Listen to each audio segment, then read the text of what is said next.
4 times, death came to my door. True survival. Horror. My name is Marcus. I'm 32 years old now, and I need to tell you about 4 times in my life when I nearly died.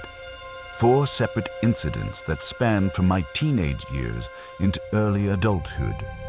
4 moments when danger came knocking at my door in ways I never could have predicted or prepared for.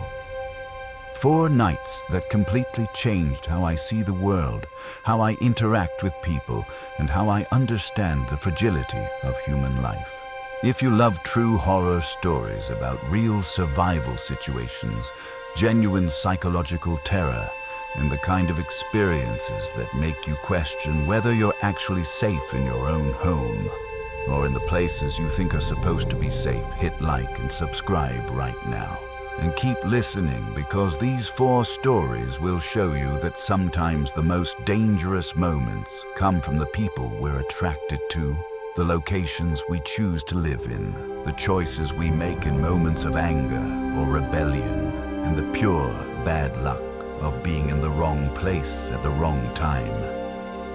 Danger doesn't care about your age, your intelligence, or how prepared you think you are. Part 1.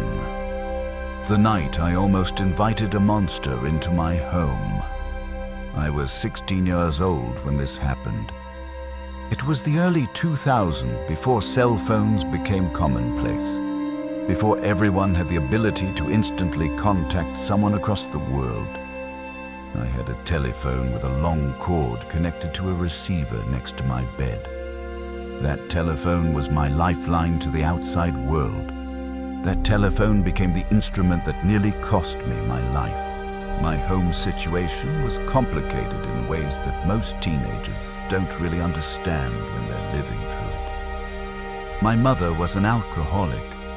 She spent most of her time fighting with my father about money and life and the general disappointment of their marriage. Every evening would be filled with screaming and yelling and the sounds of things breaking. I would lie in my bed at night and listen to them argue about whose fault it was that our family was falling apart. Eventually, my mother just left one day. She packed a bag. She said she was going to get cigarettes. She never came back. After that, it was just my dad and me living in a dingy apartment complex in the downtown region of the city. The building was old. The paint was peeling from the walls. The hallways smelled like a combination of stale cooking and desperation. We lived on the top floor of the building. I won't lie about it being a rough neighborhood. There were homeless people roaming the streets at night. There were drug dealers on corners. There was visible crime happening regularly. But despite all of that, we lived on the top floor, and the view of the city at night was actually beautiful in a bittersweet way. If you looked past all the darkness and decay happening below, the city lights created a kind of tragic beauty that only a teenager could fully appreciate. My father worked constantly. He was either at his job during the day trying to make ends meet on a meager salary, or he was out at night on dates trying to move on from his divorce and rebuild some sense of his former life. This meant I had a lot of freedom, a lot of unsupervised time, a lot of opportunities to do things I probably shouldn't have been doing. But honestly, I wasn't interested in causing problems or getting into serious trouble. I was just a typical teenage girl. I was interested in school. I was interested in my friends. Most importantly, I was obsessed with being around someone who made my heart race. That someone was a boy named Jonathan. He lived directly across the street from me in the apartment building directly opposite ours. By some miracle of fate or bad city planning, his bedroom window faced my bedroom window directly across the street. We were on the same floor in our respective apartments. Jonathan was cute in that way that makes teenage girls lose their mind. He was funny. He had this smile that could light up an entire room. He was kind. He was intelligent. I became absolutely obsessed with him. I called him constantly on that telephone by my bed. We talked for hours every single day. The phone cord wasn't long enough to reach to his apartment, but we could see each other through our windows. We would talk on the phone and look at each other through the window at the same time. We would wave at each other. We would mouth words to each other. We would make faces and laugh silently so our parents wouldn't hear us. It was like we were in our own private world that nobody else could access. We thought we were the most clever and romantic people in the world. We thought we had invented a new form of communication and intimacy that had never existed before. One evening, my dad came to me and said he was going out on a date. He said he would be gone all night and wouldn't return until morning. I felt my heart skip a beat. This was the opportunity I'd been waiting for. This was my chance. I called Jonathan immediately after my dad left. I told him my dad was leaving for the entire night. I told him I was going to be home alone. I told him he should come over. I told him we could finally be together without anyone watching, without anyone knowing, without anyone judging us. I told him it was the perfect opportunity. He was nervous. He was scared. He was worried about his parents finding out. He was concerned about the consequences if they discovered he had snuck out to another girl's apartment in the middle of the night. He was hesitant about the risk involved, but I was persistent. I was a teenage girl who wanted something, and I wasn't going to accept no as an answer. I talked about how cold it was outside. I talked about how I needed someone to keep me warm.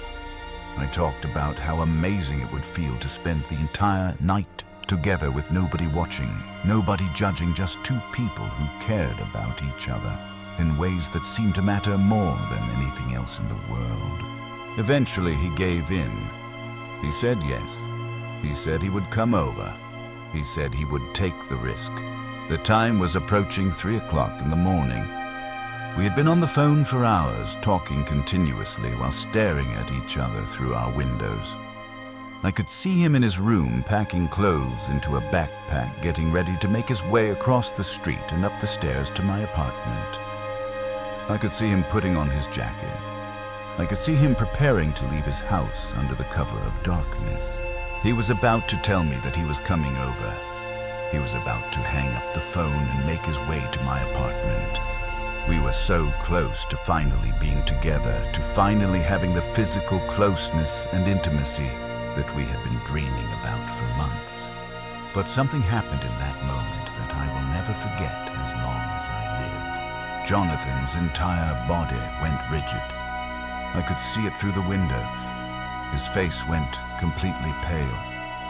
The color drained from his face as if he had just received news of someone's death. His eyes went wide and wild, like he had just witnessed something that defied explanation.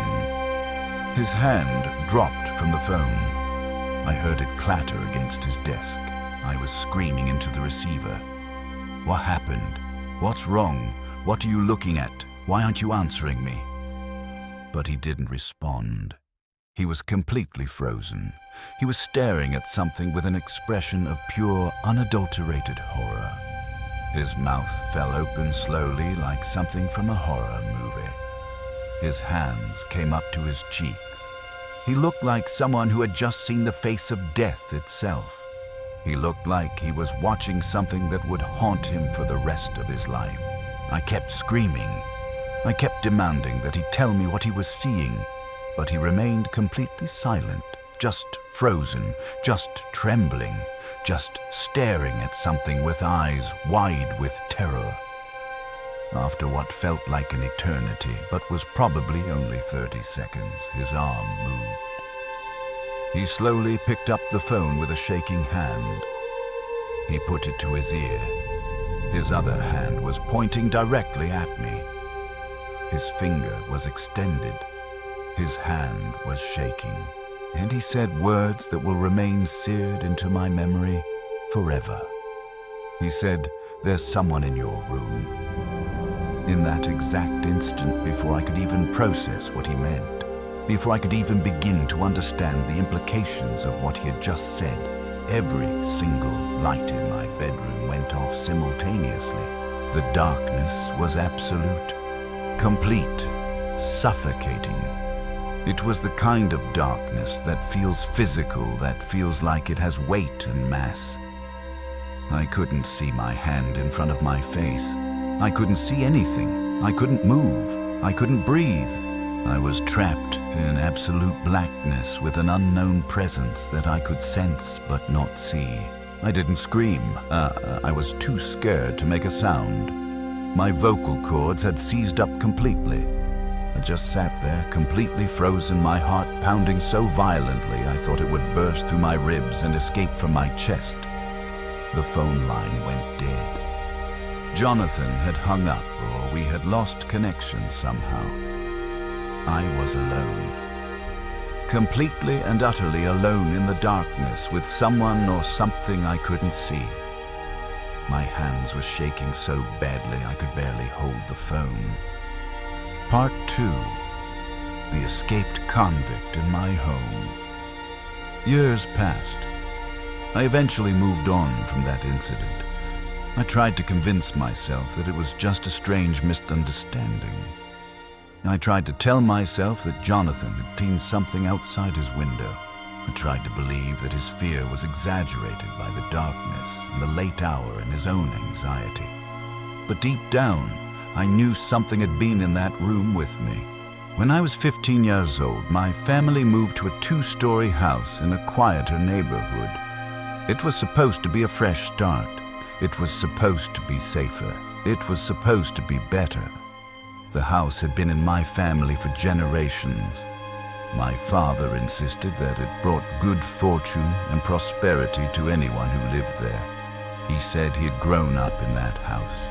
He said his parents had grown up in that house. He refused to consider moving anywhere else, no matter how much my mother complained about the property.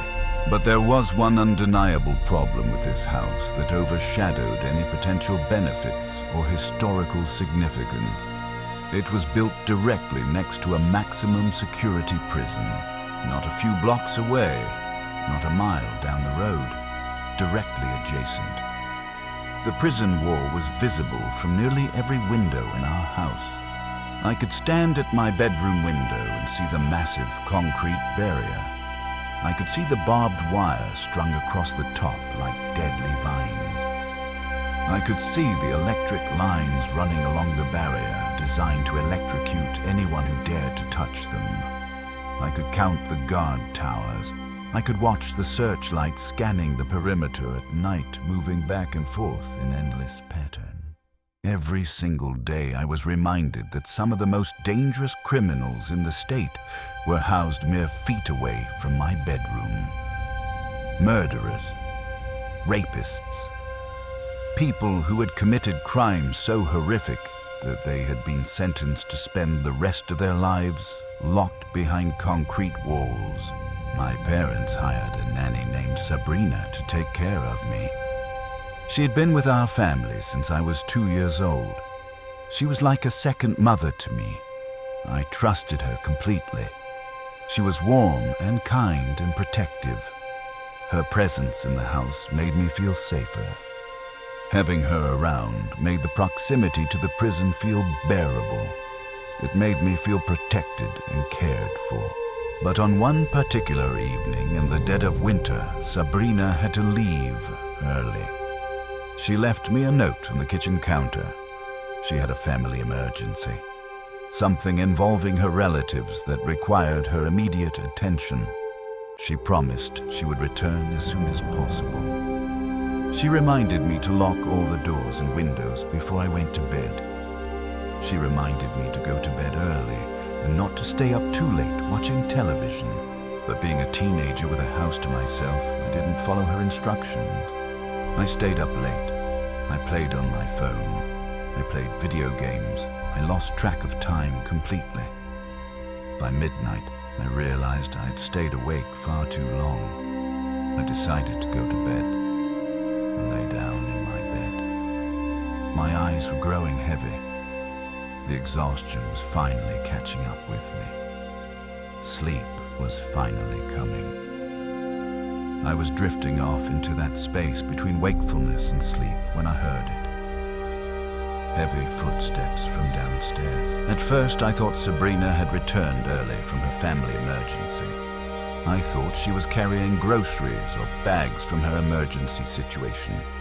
So I got out of bed and ran downstairs in the darkness to greet her, even though she had specifically told me never to do that without turning on the lights. But as I reached the bottom of the stairs, a cold sensation spread across my entire body, like ice water flowing through my veins. The darkness seemed to have weight. The air seemed to have changed.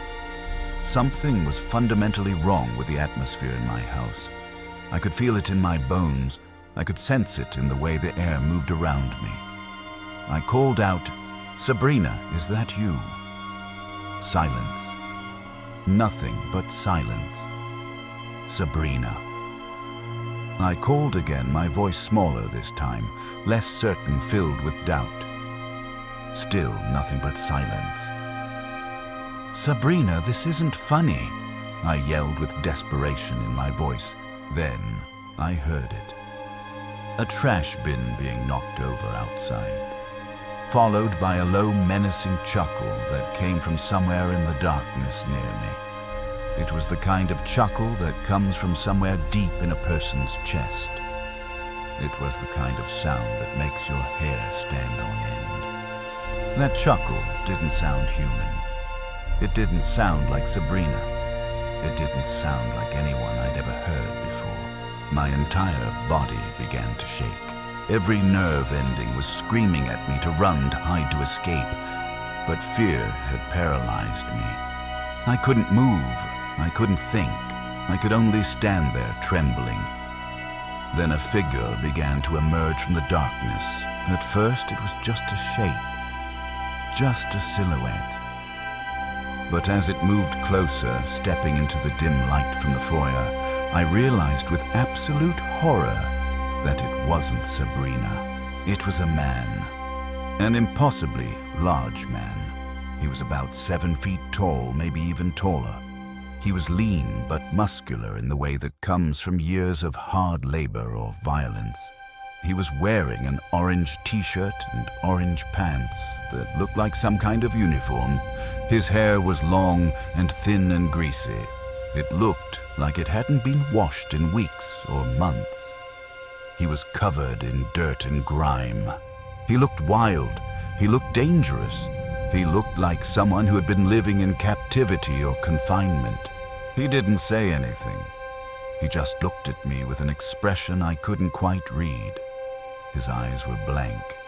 His face was emotionless. That silence was the most terrifying thing. Not knowing what he wanted. Not knowing what he was planning to do.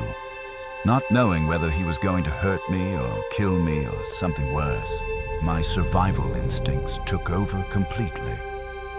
I turned and sprinted back up the stairs as fast as I could move. I ran into the nearest bedroom and locked the door behind me. I dove under the bed and squeezed myself into the darkness, trying to become invisible, trying to become so small that he wouldn't be able to find me. I could hear him running through my house. I could hear him smashing into walls.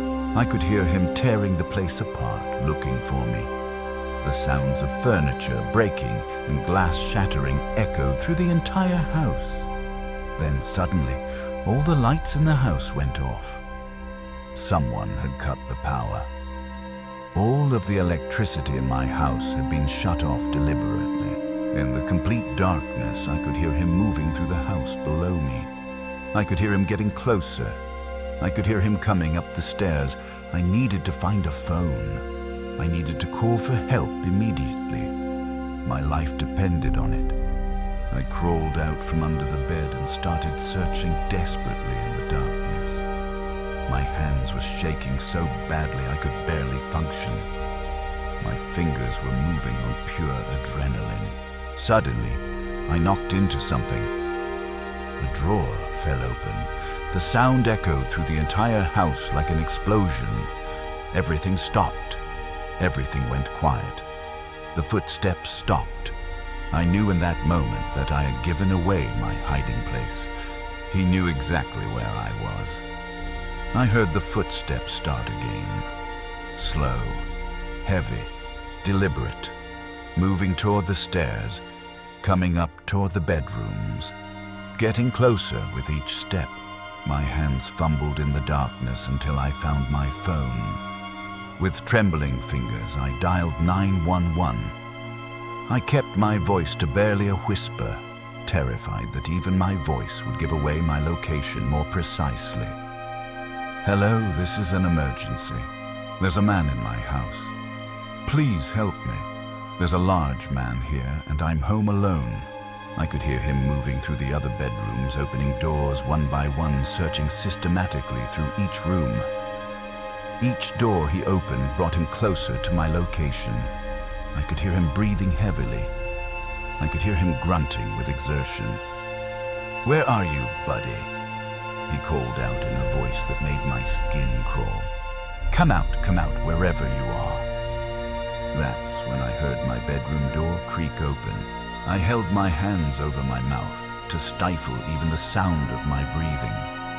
I was certain this was the end of my life. I was certain I was about to die. And then the most terrifying thing happened. He yanked me from underneath the bed. He grabbed my arm with an iron grip and pulled me out into the open. He threw me onto the bed and started slamming me down over and over. I was fighting back. I was screaming. I was clawing at him with everything I had, but he was far too strong. I was completely outmatched. And then I heard it. Police sirens, multiple sirens, getting closer, getting louder, the beautiful sound of salvation. The man realized he was trapped. He threw me down on the couch and ran toward the back door, trying to escape before the police surrounded the house. But the police had already surrounded the house. They had him surrounded. He was arrested immediately, tackled, handcuffed, forced into a police car. Later, I discovered the truth. The man was a convicted murderer. He'd been incarcerated in the prison next door for 15 years. He had somehow disguised himself as a member of the security staff. He had walked out through the front gate as if he belonged there. He had made his way across the street and broken into my house looking for money and valuables. If the police had arrived even 60 seconds later, if I hadn't called 911 immediately, if I had fought back any less aggressively, if I had frozen in fear instead of acting on instinct, I would be dead. My parents made the decision that same night. We were moving. We were leaving that house forever. They could not live next to a prison anymore. They could not take the risk that something like this would happen again. Part 3. The Christmas Eve. Robbery. Years later, I was 17 years old. I was going through a rebellious phase that many teenagers go through, but mine was particularly intense. I didn't want to spend time with my family anymore. I wanted to be with my friends. I wanted to cause trouble. I wanted to party. I wanted to do things that I knew would upset my parents. The holidays were a particularly tense time in our household. My parents wanted me to go on a family vacation. They had planned a trip months in advance. They had paid for hotels and activities. They had arranged their work schedules around this vacation. The thought of being trapped with them for days and days made me physically ill. I couldn't stand the idea of being stuck in a car with them. I couldn't stand the idea of spending time in close quarters with my parents when we could barely tolerate each other during normal daily life. I did everything I could to avoid going. I refused to pack. I refused to get ready. I told my dad that I would rather stay home alone than spend time with the family on vacation. I said horrible things that I didn't mean, but that I thought would convince him to leave me behind. My dad got angry. He said if I wanted to choose my friends over my family, then they would just leave without me. He said some harsh things that I regret bringing up now. He said things about how disappointed he was in me. He said things about how ungrateful I was. Instead of staying home like I had said I would, I snuck out and went to my friend's place. There was a tree house in the woods near his house. All the teenagers in the neighborhood used it as a secret gathering place. We thought we were so clever and original for discovering it. We thought we had found something that nobody else knew about. I spent the evening hanging out with my friends. We drank alcohol that someone had stolen from their parents' garage. We smoked cigarettes that we had bought from an older kid. We acted like we were living out some fantasy of invincibility and maturity. I met a girl named Stephanie that night. She was beautiful and funny, and she made me feel something I hadn't felt in a long time. She was kind and genuine in a way that made me feel understood. We talked for hours, or at least it felt like hours. Time had no meaning when I was that intoxicated. At some point, I must have passed out because I woke up on the floor of the treehouse with Stephanie next to me and a couple of other people scattered around on blankets and old cushions. My head was pounding. My mouth was dry. The morning sun was already in the sky. It was bright and harsh. I panicked immediately. I knew my parents would have left by now. I'd refused to go on vacation. I was supposed to stay home alone, but I had spent the night in a treehouse instead. I rushed home as fast as I could. When I got there, the driveway was empty. No cars, no signs of life. They had really left me behind, and in that moment I realized I had made a critical mistake. I had stormed out of the house without bringing my key.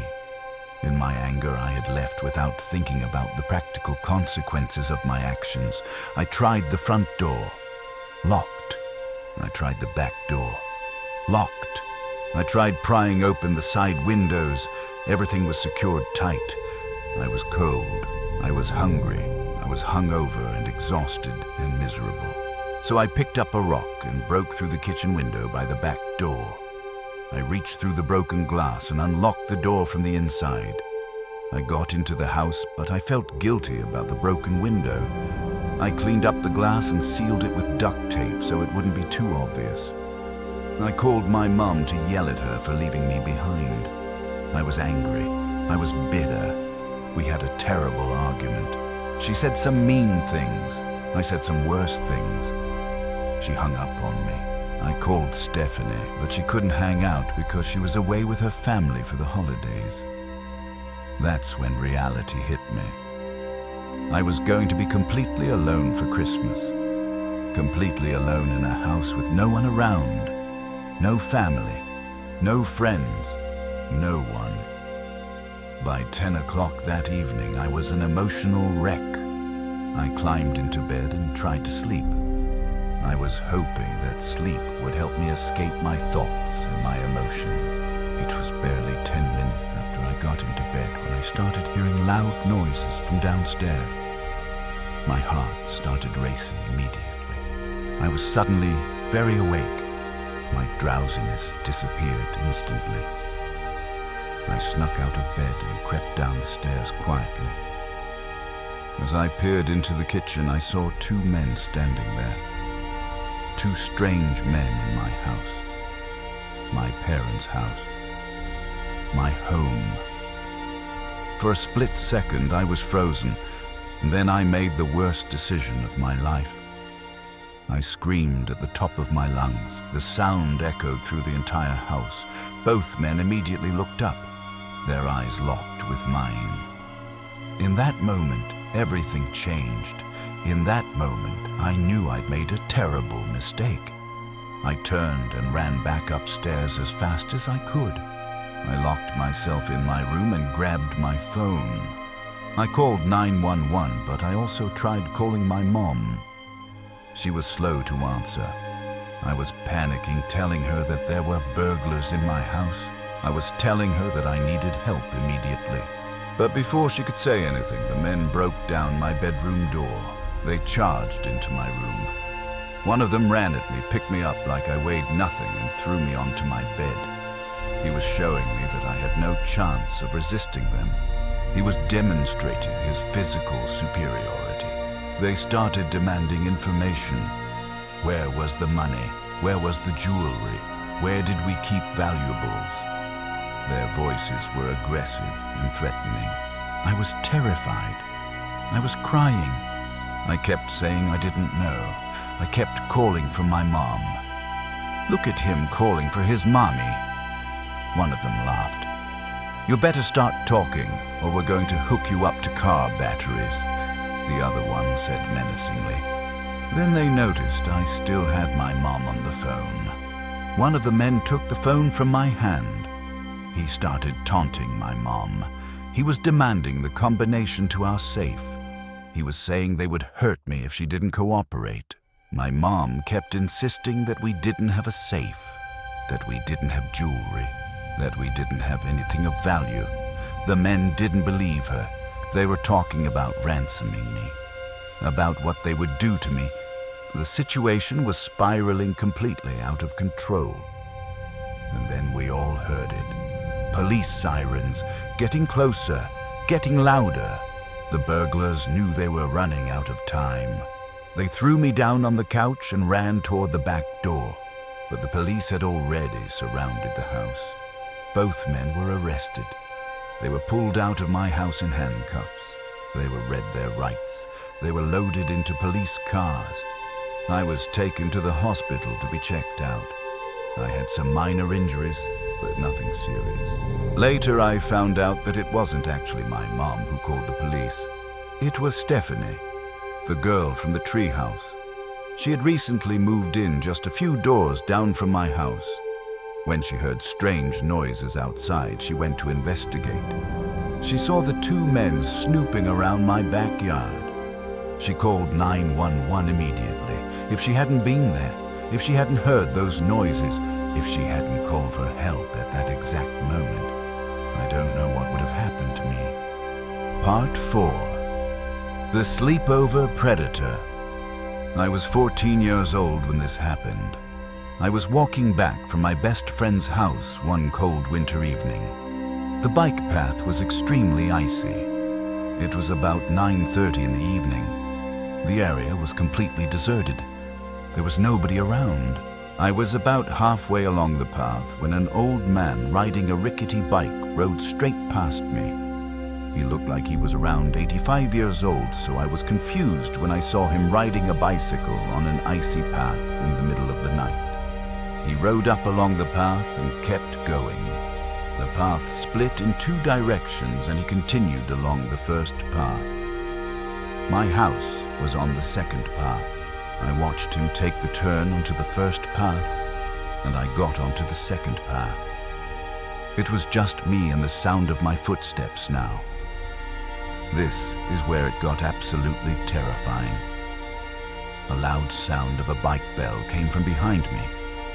I turned around and saw it was the same old man. He was following me on his bike. I'll never forget his face. I can see it now in my dreams. He had cloudy but focused eyes, locked on me like I was the only thing in existence. I increased my pace and he kept following me. Once I walked up to my porch, the old man watched me while sitting on his bike from the other side of the road. The fact that he now knew my address gave me a sleepless night. But as he hadn't done anything to harm me, yet I convinced myself to ignore the matter and not tell my parents. The next morning, I was doing my workouts in my dad's garage when I heard the sound of a shutter click. I quickly looked back but saw no one in the empty streets. I resumed my workouts when I heard a chuckle. I had never turned my head so fast in my entire life. It was him, the creepy old man who had followed me home last night. "What the hell are you doing here?" I screamed at him. No, don't be afraid of me. I just wanted to say hi to such a beautiful girl," he said, moving closer. He took out a small bouquet of roses and held them toward my face. His wide eyes stared at me with an intensity that made my skin crawl.